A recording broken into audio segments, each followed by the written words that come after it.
Ledakan demi ledakan mengguncang titik strategis. Jaringan yang dibangun selama puluhan tahun mulai runtuh. Dalam satu malam, apakah ini awal konfrontasi yang lebih besar?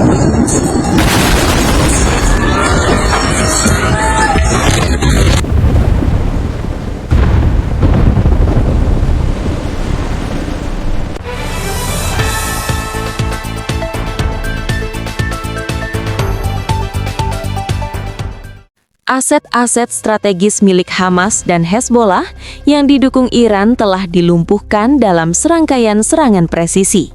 Rezim di Teheran kini semakin terisolasi dan kehilangan daya pertahanan di bawah tekanan operasi militer Israel. Sebelum serangan diarahkan langsung ke Iran, Israel terlebih dahulu melakukan langkah strategis yang membuat seluruh rencana Teheran runtuh. Dalam kondisi terisolasi secara diplomatik, Iran hanya tersisa dengan kelompok militan yang selama ini mereka dukung, yaitu Hamas dan Hezbollah. Namun, melalui serangan yang dilancarkan terhadap kedua kelompok tersebut, Israel secara sistematis menghancurkan jaringan militan proksi Iran. Sebelum masuk ke rincian lebih lanjut, kami memiliki permintaan kepada Anda. Dukungan Anda tidak hanya memberi motivasi, tetapi juga memperkuat kami. Like, komentar, dan langganan Anda memastikan analisis seperti ini menjangkau lebih banyak orang. Kami mengucapkan terima kasih sebelumnya. Mari kita lanjutkan. Waktu pelaksanaan operasi ini bukanlah kebetulan. Intelijen Amerika Serikat dan Israel disebut tengah merencanakan untuk menetralkan kekuatan proksi di kawasan sebelum kemungkinan operasi besar terhadap Iran dilakukan. Teheran kini berada dalam kondisi terkejut, menyaksikan tanpa daya runtuhnya jaringan proksi yang telah dibangun selama puluhan tahun. Sanksi yang dijatuhkan oleh Departemen Keuangan Amerika Serikat terhadap lembaga keuangan Al-Qard Al-Hassan yang menjadi tulang punggung finansial Hizbullah telah memutus total aliran dana organisasi tersebut. Para militan tidak lagi menerima gaji dan senjata mulai dijual. Di Gaza, situasinya bahkan lebih parah. Terowongan yang dikendalikan Hamas dihancurkan secara sistematis oleh Israel. Persediaan senjata organisasi tersebut terus menipis dan kader kepemimpinannya mulai tercerai-berai. Di balik gambaran ini terdapat strategi yang jauh lebih besar. Ketika serangan terhadap Iran dimulai, kapasitas balasan dari kekuatan proksi di kawasan harus berada di titik nol. Teheran menyadari rencana ini terlambat dan kini hanya bisa menyaksikan runtuhnya poros Iran yang dibangun bertahun-tahun. Untuk memahami pukulan finansial terhadap Hizbullah, perlu diketahui bagaimana sistem keuangan organisasi ini bekerja. Lembaga bernama Al-Qard Al-Hassan secara resmi tampak seperti yayasan pemberi pinjaman kepada komunitas Syiah di Lebanon. Namun, pada kenyataannya, lembaga ini merupakan sumber pendanaan utama Hizbullah. Jutaan dolar dari Iran mengalir melalui institusi ini. Gaji militan dibayarkan dari sana. Pembelian senjata dan produksi roket dibiayai melalui dana tersebut. Melihat situasi ini, Israel meningkatkan serangan. Operasi Angkatan Udara Israel di Lebanon Selatan tidak hanya menargetkan sasaran militer, tetapi juga infrastruktur logistik Hezbollah. Pesawat F-16 Israel melakukan serangan malam hari. Gudang senjata dihancurkan. Pos uji peluncur rudal dibom. Pusat komando diratakan. Terowongan bawah tanah ditemukan dan dihancurkan. Intelijen Israel bekerja sangat efektif. Informan di dalam Hezbollah membocorkan informasi. Target langsung dihancurkan melalui serangan drone. Hezbollah tidak mampu merespons secara signifikan karena stok rudal berkurang drastis. Move in, secure the entrance. Copy that, advancing. Watch for hostiles, report any movement. Di Gaza, situasi serupa terjadi. Secara resmi diumumkan adanya gencatan senjata. Namun di lapangan, pasukan khusus Israel terus melakukan operasi penangkapan dan eliminasi target Hamas. Gudang senjata disita. Terowongan dihancurkan. Media internasional menyebut adanya perdamaian. Namun pada kenyataannya, Israel secara sistematis melemahkan Hamas, mencegah mereka mempersenjatai diri kembali, menargetkan kepemimpinan, dan memutus sumber keuangan. Runtuhnya jaringan proksi Iran menjadi krisis eksistensial bagi Teheran. Strategi regional Iran sepenuhnya dibangun di atas kekuatan proksi ini. Iran tidak memiliki kekuatan konvensional yang mampu menandingi Israel atau Amerika Serikat. Angkatan udara lemah, angkatan laut terbatas. Namun selama ini, mereka memiliki jaringan proksi. Hezbollah di Lebanon, Hamas di Gaza, Houthi di Yaman, milisi di Irak dan Suriah. Kini jaringan itu melemah. But for the last time, Iran was given a limited time to negotiate, otherwise military consequences would follow. Presiden Amerika Serikat Donald Trump menyampaikan pesan diplomasi, tetapi untuk terakhir kalinya. Ia menyatakan bahwa Iran diberi waktu terbatas untuk bernegosiasi. Jika tidak, konsekuensi militer akan menyusul. Iran dihadapkan pada pilihan berat, membekukan program nuklir, menghentikan pengayaan uranium, memberikan akses penuh kepada IAEA, membatasi program rudal balistik, serta menghentikan dukungan kepada kelompok proksi. Syarat-syarat ini sangat berat bagi Iran. Pertemuan antara Perdana Menteri Israel Benjamin Netanyahu dan Presiden Trump berlangsung lebih lama dari jadwal. Netanyahu menekankan ancaman rudal balistik Iran dan program nuklirnya. Ia menyebut Iran memiliki sekitar 3.000 rudal balistik dan sekitar 400 kg uranium yang diperkaya lebih dari 60%. Trump menyatakan bahwa jika negosiasi gagal, militer AS siap melakukan operasi besar. Kapal induk USS Gerald R. Ford diperintahkan menuju Timur Tengah. Kapal tersebut merupakan salah satu kapal perang paling canggih di dunia, membawa puluhan pesawat tempur, didukung sistem radar, dan peluncur elektromagnetik mutakhir. Kehadirannya bersama USS Abraham Lincoln memperkuat pesan bahwa opsi militer nyata. Di dalam negeri, Iran meningkatkan gelombang penangkapan terhadap aktivis dan kelompok reformis. Internet diawasi ketat. Pemerintah khawatir jika perang terjadi, rakyat dapat kembali turun ke jalan. Terdapat perbedaan pendekatan antara Israel dan Amerika Serikat. Israel mendesak serangan segera.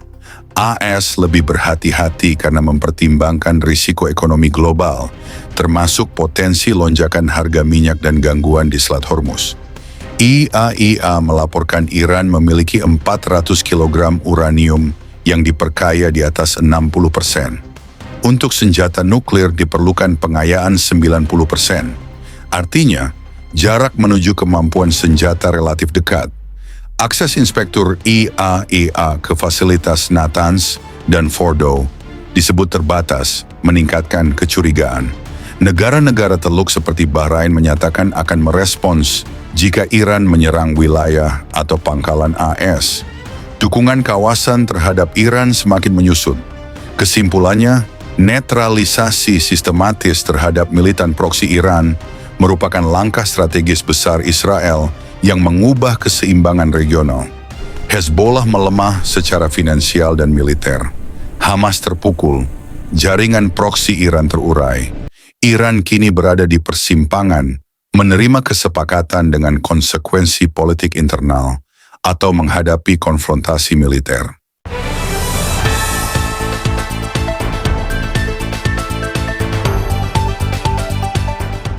Saudara-saudari terkasih dalam Kristus, terima kasih sudah mendengarkan renungan firman Tuhan sore ini. Bukan suatu kebetulan jika saudara ada di sini saat ini. Tuhan sendiri yang mengatur langkahmu, Tuhan sendiri yang mengetuk pintu hatimu, dan Tuhan sendiri yang menanamkan firman-Nya ke dalam jiwamu sore ini. Biarlah setiap kebenaran yang telah kita dengar tidak berhenti hanya di telinga, tetapi menembus hati, mengalir dalam pikiran, dan diwujudkan dalam perbuatan. Renungan ini bukan hanya perenungan, ini adalah panggilan. Panggilan untuk bertobat, panggilan untuk kembali, panggilan untuk bangkit, dan berjalan dalam kebenaran yang sejati. Karena kita tidak tahu berapa banyak sore lagi yang Tuhan izinkan untuk kita. Kita tidak tahu apakah esok masih milik kita. Tapi hari ini, sore ini, adalah anugerah yang tidak boleh disia-siakan. Mungkin ada banyak hal yang belum saudara mengerti. Banyak luka yang belum sembuh. Banyak doa yang belum terjawab. Tapi percayalah, Tuhan tidak pernah tutup telinga terhadap jeritan jiwa yang jujur. Dan tidak pernah tutup mata terhadap air mata yang jatuh dalam diam. Tinggallah dalam kasih-Nya, berjalanlah dalam terang-Nya, dan peliharalah imanmu sampai akhir. Sore ini mungkin telah berakhir, tetapi firman yang telah tertanam dalam hati kita, biarlah itu terus tumbuh, menguatkan, menyucikan, dan membentuk kita menjadi serupa dengan Kristus. Bukan hanya hari ini, tapi sampai hari di mana kita bertemu muka dengan Dia yang kita imani. Jangan lelah melakukan yang baik. Jangan menyerah meski badai belum reda. Tetaplah percaya bahwa Tuhan tidak pernah melepaskan tangan-Nya dari orang-orang yang berharap kepada-Nya. Sampai jumpa di renungan firman Tuhan berikutnya. Tetap setia, tetap menyala dalam kasih, dan tetap berjalan bersama Sang Gembala Agung, Yesus Kristus yang hidup dan akan datang kembali. Tuhan Yesus memberkati saudara semua. Mari kita berdoa. Terima kasih Tuhan Yesus. Terima kasih untuk sore yang penuh anugerah ini. Untuk setiap napas yang masih Kau izinkan berhembus dalam tubuh kami. Untuk setiap detik yang Engkau beri, agar kami bisa duduk diam di hadapan-Mu, mendengarkan suara-Mu melalui firman yang hidup, yang menusuk hati, yang mengguncang jiwa, namun juga mengobati luka dan mengangkat kami dari kejatuhan. Tuhan Yesus, sore ini kami datang bukan hanya membawa telinga kami, tapi membawa seluruh keberadaan kami ke hadapan tahta kasih-Mu. Kami datang dengan hati yang kadang kotor, pikiran yang sering goyah, dan semangat yang mulai padam. Tapi firman-Mu sore ini membangkitkan kami kembali. Engkau berbicara bukan hanya lewat huruf dan kata, tapi lewat roh yang menghidupkan. Kami tahu Tuhan, seringkali kami mengabaikan suara-Mu. Kami terlalu sibuk dengan dunia, terlalu sibuk mengejar yang fana, hingga lupa bahwa Engkaulah sumber kehidupan sejati. Namun hari ini kami diingatkan lagi, bahwa tak ada satu pun dalam dunia ini yang lebih berharga dari hadirat-Mu. Engkaulah mutiara yang mahal, harta terpendam yang layak kami tinggalkan segalanya demi mendapatkannya. Ajari kami untuk mencintai-Mu lebih dari segala yang kami miliki. Terima kasih karena firman-Mu menegur kami, bukan untuk menghancurkan, tetapi untuk membentuk. Karena Engkau tidak membiarkan kami larut dalam jalan yang salah, namun menuntun kami kembali ke jalan yang sempit, jalan salib, jalan pengorbanan, jalan kebenaran. Tuhan Yesus, sore ini kami mengangkat tangan dan hati kami kepadamu. Segala yang telah kami dengar, biarlah tidak hanya tinggal dalam pikiran, tanamkan itu dalam hati kami yang paling dalam. Ubah kami mulai dari dalam, jadikan kami pelaku firman, bukan hanya pendengar setia. Berikan kami hati yang lembut, hati yang sanggup menerima koreksi, dan tidak lari dari cahaya-Mu saat dosa kami disingkapkan. Ajari kami mencintai kebenaran, meski kebenaran itu menyakitkan. Ajari kami berjalan dalam kasih, meski dunia membalas dengan kebencian. Tuhan, jadikan kami terang di tengah kegelapan, garam di tengah kebusukan dunia ini. Dan ketika nanti malam datang, dan kesunyian menggantikan keramaian, biarlah firman-Mu terus bergema dalam hati kami. Biarlah suara-Mu lebih nyaring dari hiruk-pikuk dunia. Dan ketika kami tidur malam nanti, biarlah kami tidur dalam pelukan kasih-Mu. Dengan hati yang sudah dipulihkan, jiwa yang sudah disegarkan, dan semangat yang kembali menyala untuk berjalan bersama-Mu besok pagi. Tuhan, kami tahu hari-hari ini tidak mudah. Kami hidup di zaman yang gelap, di zaman di mana kebenaran dikompromikan, iman diperjualbelikan, dan kasih menjadi dingin. Tapi kami mohon, jangan biarkan hati kami menjadi seperti dunia. Teguhkan kami, Tanamkan keberanian dalam jiwa kami. Berikan kami api dari surga yang tidak padam, untuk tetap setia sampai akhir. Kami tahu jalan sempit itu tidak mudah, tapi kami tahu Engkau menyertai setiap langkah yang kami ambil. Meskipun air mata kami jatuh, Engkau mengumpulkannya dalam kirbat-Mu. Meskipun kami berjalan dalam lembah kelam, Engkau tetap setia menggandeng tangan kami. Kami tidak sendiri, kami tidak ditinggalkan. Berkati setiap orang yang mendengar renungan sore ini, dimanapun mereka berada, apapun pergumulan mereka, biarlah kasih-Mu menjamah dan menjawab mereka satu persatu. Angkat yang tertunduk, pulihkan yang remuk, dan kuatkan yang nyaris menyerah. Sore ini, kami pulang dari hadapan firman-Mu, bukan sebagai orang yang sama, tapi sebagai orang yang telah disentuh surga. Kami pulang dengan damai. Kami pulang dengan harapan baru. Kami pulang dengan keyakinan bahwa Engkau tetap berdaulat di atas segala hal yang tidak kami mengerti. Dan jika malam ini adalah malam terakhir kami di dunia ini, biarlah kami ditemukan tetap setia, tetap percaya, dan tetap memandang wajah-Mu. Kami rindu saat Engkau datang kembali, Tuhan. Kami rindu melihat langit terbelah, malaikat meniup sangkakala, dan Engkau turun dengan kemuliaan. Jadikan kami mempelai yang siap. Jadikan kami gereja yang berjaga-jaga. Jadikan kami umat yang tidak tertidur. Kami tidak ingin Engkau datang tiba-tiba, dan kami masih bermain-main dengan dunia. Bangunkan kami, Tuhan. Sadarkan kami. Segarkan kami. Dan kuduskan kami hari demi hari. Terima kasih Tuhan Yesus. Segala pujian hanya bagi-Mu, segala kemuliaan hanya bagi nama-Mu, dan segala hidup kami hanya bagi kehendak-Mu. Dalam nama Tuhan Yesus Kristus, Tuhan yang hidup, Tuhan yang akan datang kembali, kami menutup renungan sore ini dengan penuh syukur dan kerendahan hati. Amin. Mari kita berdoa. Bapa kami. Bapa kami yang di sorga, dikuduskanlah nama-Mu. Datanglah kerajaan-Mu. Jadilah kehendak-Mu di bumi seperti di sorga. Berikanlah kami pada hari ini makanan kami yang secukupnya. Dan ampunilah kami akan kesalahan kami, seperti kami juga mengampuni orang yang bersalah kepada kami. Dan janganlah membawa kami ke dalam pencobaan, tetapi lepaskanlah kami daripada yang jahat. Karena Engkaulah yang mempunyai kerajaan dan kuasa dan kemuliaan sampai selama-lamanya. Amin.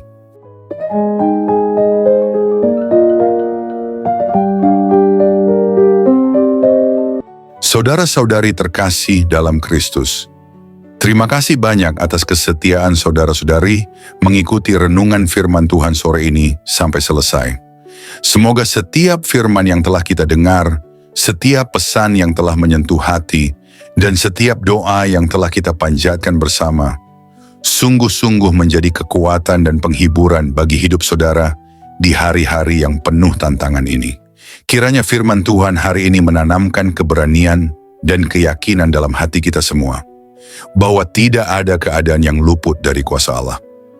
Dalam kegelapan dunia yang semakin pekat, marilah kita tetap menjadi terang yang memancarkan kasih, kebenaran, dan pengharapan yang hanya datang dari Tuhan. Jangan pernah menyerah, sebab Tuhan berjalan bersama kita, menuntun langkah kita, dan membukakan jalan saat kita merasa terjebak dan buntu. Ingatlah bahwa di setiap pergumulan ada pertolongan Allah yang siap datang, dan dalam setiap tangisan ada penghiburan yang dari surga. Kami mengajak saudara-saudari untuk terus membagikan berkat ini kepada orang-orang yang membutuhkan. Jangan ragu untuk like, subscribe, komen, dan bagikan renungan ini. Dengan begitu, berkat firman Tuhan dapat menyebar luas, menjangkau lebih banyak jiwa yang haus akan kasih dan kebenarannya. Teruslah teguh dan kuat dalam iman, jadilah saksi hidup yang membawa damai dan sukacita dari Kristus dimanapun saudara berada. Jangan lupa untuk tetap membuka hati dan pikiran dalam setiap renungan berikutnya, karena Tuhan masih punya banyak firman yang luar biasa untuk diberikan kepada kita. Sampai bertemu lagi di renungan firman Tuhan sore berikutnya. dengan harapan dan doa agar Tuhan selalu menyertai langkah saudara-saudari semua, melindungi, memberkati, dan menguatkan dalam setiap keadaan. Tuhan memberkati. Amin.